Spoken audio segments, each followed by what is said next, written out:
دعوت دے رہا ہوں محترمہ بانو قدسیہ صاحبہ کو۔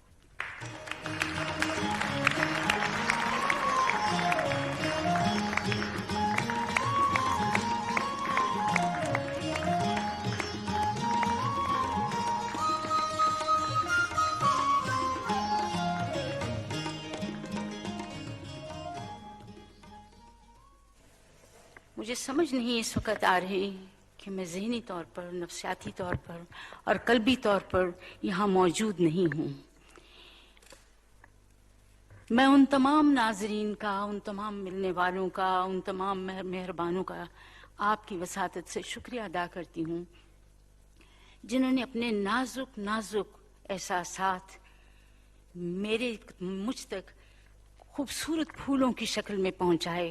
ان سب کا شکریہ جو میرے غم میں شریک ہوئے، اور آپ تمام لوگوں کا بھی شکریہ جو اپنی مصروفیات چھوڑ کر، اتنی مصروف زندگی جو آج کی ہو گئی ہے اسے چھوڑ کر یہاں آئے اور اشفاق احمد کو نذرانہ پیش کیا اپنی عقیدت کا اور میری دلجوئی کی۔ بہت بہت شکریہ۔ میرے پاس آپ لوگوں سے بہتر کہنے کو کچھ نہیں ہے، میں فقط ایک دو اعترافات کروں گی۔ میں آپ سب کے سامنے یہ اعتراف کرنا چاہتی ہوں کہ اشفاق احمد میری چادر بھی تھے اور چار دیواری بھی۔ اشفاق احمد نے مجھے لوگوں کے مابین ہمیشہ اس طرح رکھا جیسے وہ حجاب ہوں۔ انہوں نے میرے رشتہ داروں کے ساتھ مجھے ایسے مابین رکھا کہ شرم و حیا دونوں طرفین کی قائم رہے۔ دوستوں میں اور بہی خواہوں کے درمیان جب میں ہوتی، وہ درمیان میں ایک ریشمی پردہ بن جاتے۔ اشفاق احمد کے جانے کے بعد مجھے کئی باتیں سمجھ آئی ہیں۔ اب میرے سامنے ہٹو بچو کہتا ہوا، ہوشیار بادب باملحظہ کہتا ہوا 2.5 قدم آگے چلنے والا آدمی نہیں ہے۔ اب میں ٹھوکر کھا جاؤں، گر جاؤں، کسی کے کندھے سے بھٹ جاؤں، وہ شخص نہیں ہے جو میرے لیے سڑک پر آگے چلتا تھا اور مجھے بچاتا جاتا تھا۔ وہ شخص موجود نہیں۔ آج مجھے پتہ چل گیا ہے، جب میرے گھر پہ ٹیکس کے کاغذات آتے ہیں، کبھی کبھی کو وارنٹ اور سمن بھی آ جاتا ہے قانونی قسم کا، پھر میرے پاس وہ بل آ جاتے ہیں جو بجلی کے زائد بل ہوتے ہیں، پھر وہ میرے پاس وہ منی آرڈر بھی آ جاتے ہیں جن کے نیچے لکھا ہوتا ہے اشفاق احمد۔ مجھے پتہ نہیں منی آرڈر کیا ہوتا ہے۔ میں پیئنگ ان سلپس نہیں جانتی، میں چیک لکھنا نہیں جانتی۔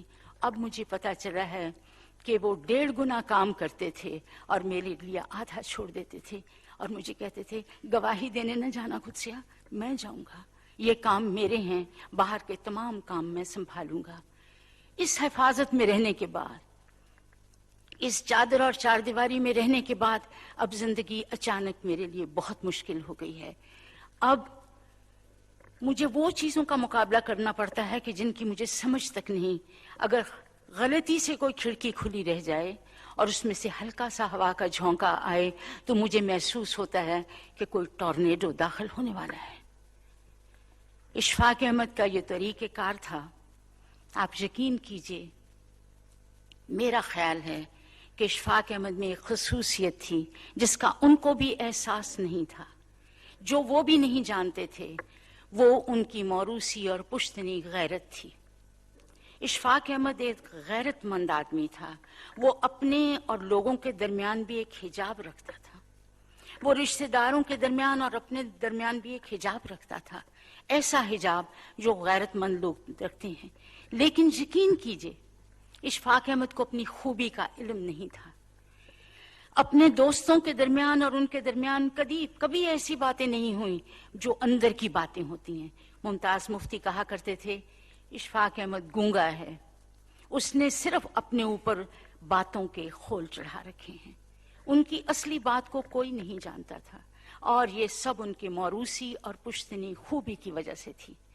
لیکن میں آپ سے پھر عرض کروں، بار بار عرض کروں کہ اشفاق احمد کو اپنی اس خوبی کا علم نہیں تھا۔ ہر قوم میں اور ہر فرد میں ایک خوبی ایسی ہوتی ہے جس سے بہت سی اور خوبیاں پیدا ہو جاتی ہیں، جس سے بہت سی اور خرابیاں پیدا ہو جاتی ہیں، لیکن بنیادی طور پر خوبی ایک رہتی ہے۔ میں ایک معمولی سی مثال دوں گی، شاید آپ کو غلط ہی لگے۔ کبھی آپ نے سائیکل کا پہیہ دیکھا ہوگا، اس کے درمیان میں ایک ہب ہوتا ہے جس سے ساری اسپوکیں جڑی ہوئی ہوتی ہیں، اور جس ہب کے زور پر وہ ساری اسپوکیں چلتی ہیں اور سائیکل کا پہیہ چلتا ہے۔ ایسے ہی فرد اور معاشرے میں ایک خوبی ایسی ہوتی ہے جس کی بنا پر وہ سارا معاشرہ اپنی خوبیوں کو، اپنی کو جانچ لیتا ہے۔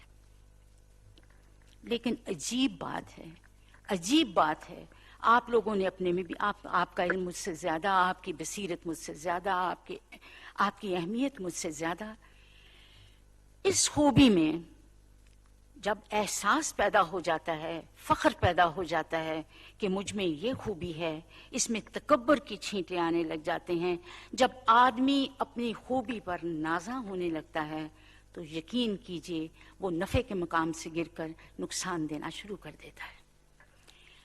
میں نے انہیں جب بھی دیکھا، اپنے لیے انہوں نے کبھی دستے سوال بلند نہیں کیے، نہ انہوں نے کسی مانگا، نہ انہوں نے کسی سے کہا مجھے یہ ضرورت ہے۔ میں نے ان کو بارہا دیکھا کہ ان پہ اتنی تکلیفیں آئیں، انہوں نے ٹیلی فون ملا کر اپنے پیارے بھانجے، اپنے پیارے بھتیجے، اپنے بیٹے تک کو نہیں بتایا کہ میرے سر پر یہ تکلیف ہے۔ لیکن اس کے ساتھ ہی اگر کبھی انہیں کوئی چھوٹی سی تکلیف کسی اور شخص کی ملی تو انہوں نے کاسہ گدائی اٹھا لیا اور باہر دفتروں کے باہر بیٹھے رہے کہ اس آدمی کا کام کرا دوں۔ لوگوں کا بھرم قائم کرنے کے لیے، ان کی عزت نفس رکھنے کے لیے انہوں نے سفارشیں کی، لوگوں کے گھر گئے، مانگا، بھیک مانگی، لیکن اپنے لیے انہوں نے دستے سوال کبھی بلند نہیں کیا۔